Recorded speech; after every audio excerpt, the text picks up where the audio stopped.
This is going to be my personal approach when it comes to drawing faces quickly and organically. I just want to preface it with a few disclaimers first.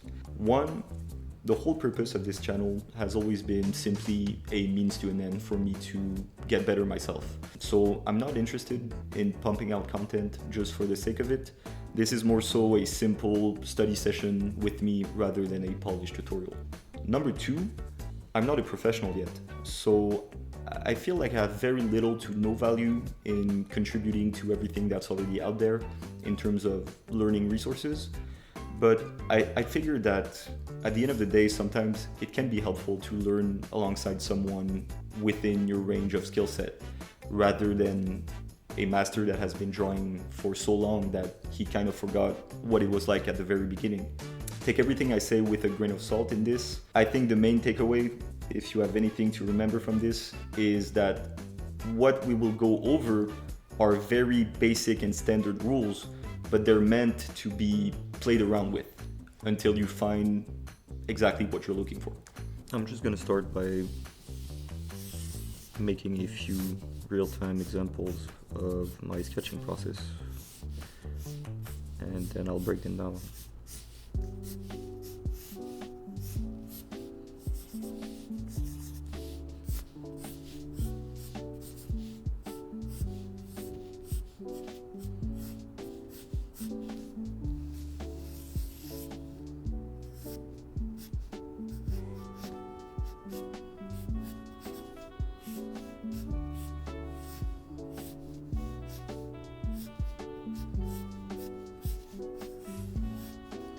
Alright, so the first point I want to make is that the way you approach drawing is going to be a reflection of what your goals are.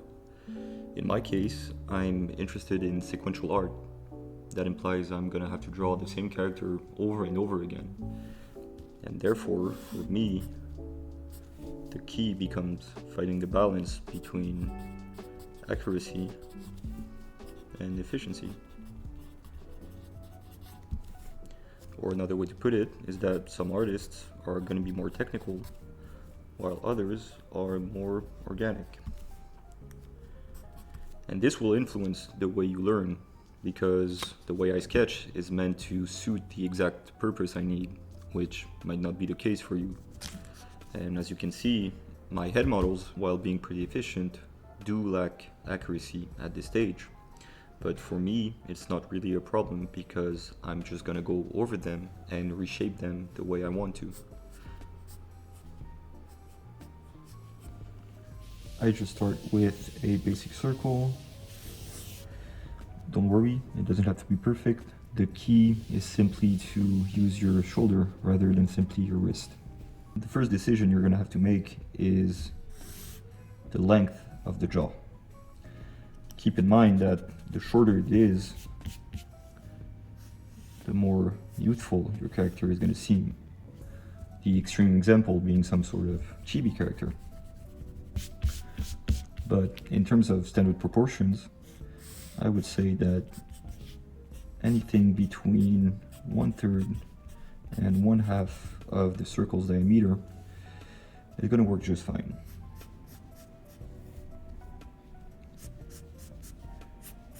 For the jaw at this stage, I don't really care about it. My goal is simply to make a basic head model. So the jaw is going to be influenced by the specific character and the style you're going for. So I can always reshape it later on.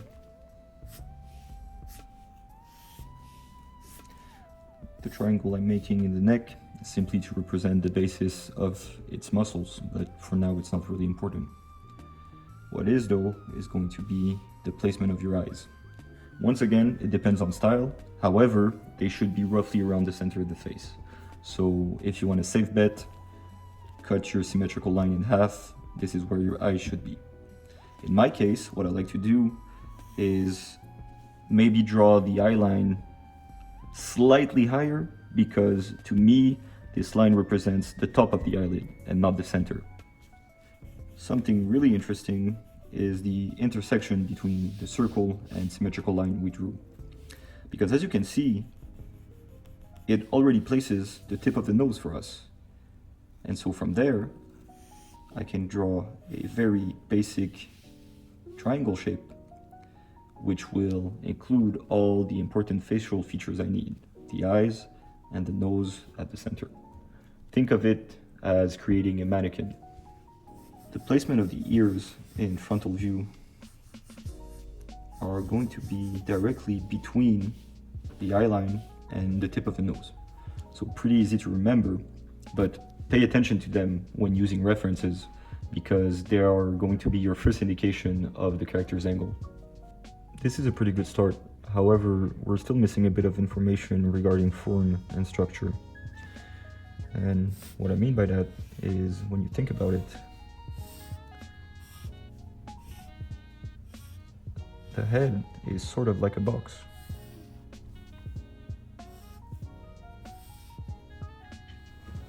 The facial features will be on the frontal plane and the ears will be on the sides. And that means that even when drawing a face from frontal view, you should still be able to see some portion of the sides. And that is because the head has a much more organic shape than a simple geometrical box. So in order to represent that, what you can do is draw some simple ellipses going from the top of the cranium to around maybe the middle of the ears, and from the ears, straight lines converging to the bottom of the chin. Like I said before, at this stage, I'm not really aiming for accuracy, but even by just estimating it, I end up with something much more structured.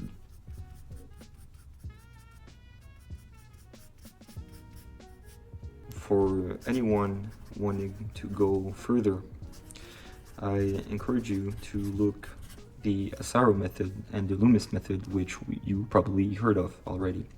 But basically what I'm doing is a simplification of both of them to suit exactly what I need for my workflow. Asaro head will teach you more about planes and structure. Loomis method will mostly teach you about proportions. Think of them as exercises, right? They're not meant to be used every single time you draw. They're meant to be studied and then adapted into specifically what you want to do. I usually start with a simple triangle to represent the nose. Keep in mind, what we're doing right now is not actually drawing the face, is simply placing it. You can go further by adding a small triangle beneath it, which will represent the bottom of the nostrils. For the eyes, what can help you is to divide your eye line into 5 parts.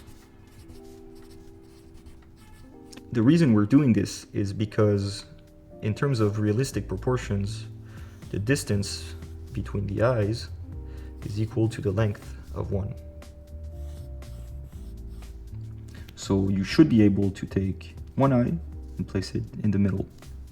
For the mouth, you can take the distance between the bottom of the nose and the chin, you cut it in half, and roughly speaking, it will give you the placement of your mouth when closed, with the lips above and below.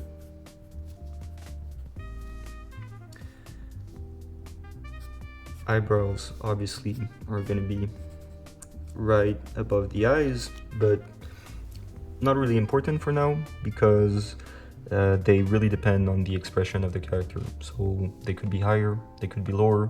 What I'm doing right now is not so much drawing the eyebrows, but rather the bone structure beneath them. And lastly, you can take the length of the nose, move it upwards, and this will roughly give you the placement of your hairline. Now, I'm just going to quickly show you a different way to place the eyes because I know this is where a lot of people struggle, myself included. So basically what you can do is simply draw another parallel line right beneath your first one, and this will allow you to structure your eyes even more accurately using squares instead of circles. I guess the main takeaway from this is that if you want to learn how to draw portraits or any type of characters, this is the first thing you should be practicing over and over again. And when I say this, I don't mean specifically the way I do it, but rather you should experiment, look up different methods, and slowly come up with your own process.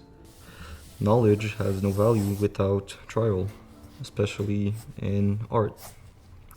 So I figured for the first one, I would redraw my profile picture, which is actually the main character of the main manga I'm writing, but that's for another story.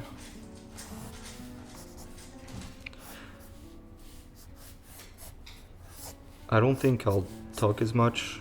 I'll probably make more content about more specific topics, but sometimes it's just helpful to watch and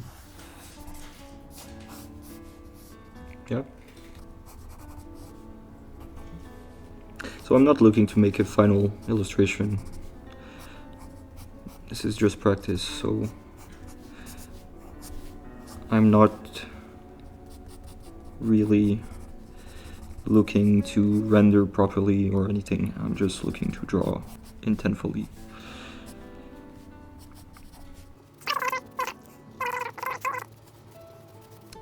No matter the haircut, you're gonna add some volume. Reminder, even in manga it works. Look, you can take the distance from the eyes to the nose, move it upwards, and here goes my hairline. 80% of your drawing is this, right? The details are important for the finality of the thing, but overall, it's not important at all because everything I need is right there. So the next step would be to maybe slightly erase it,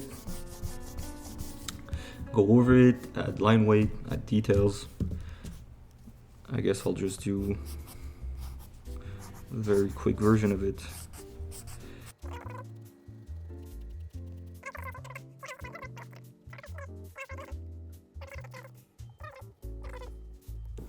This is pretty much my default art style, but keep in mind that no matter what you want to do, the same principles will apply. So you can start experimenting with the shape of the face and the style.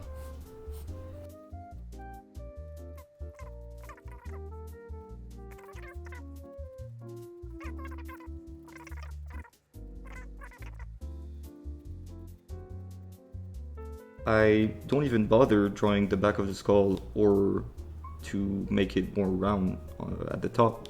And that is because, let's say I'm gonna add some hair. Well, I can directly add some volume.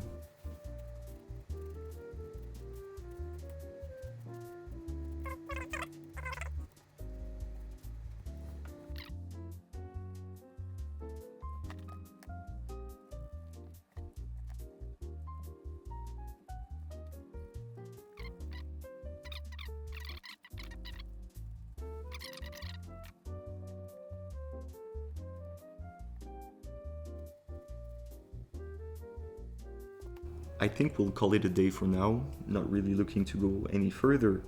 But there is one very easy mistake I can fix right now in 2 seconds. The tip of our hairline here is not aligned with our symmetrical line, so it should be a little bit more on the left.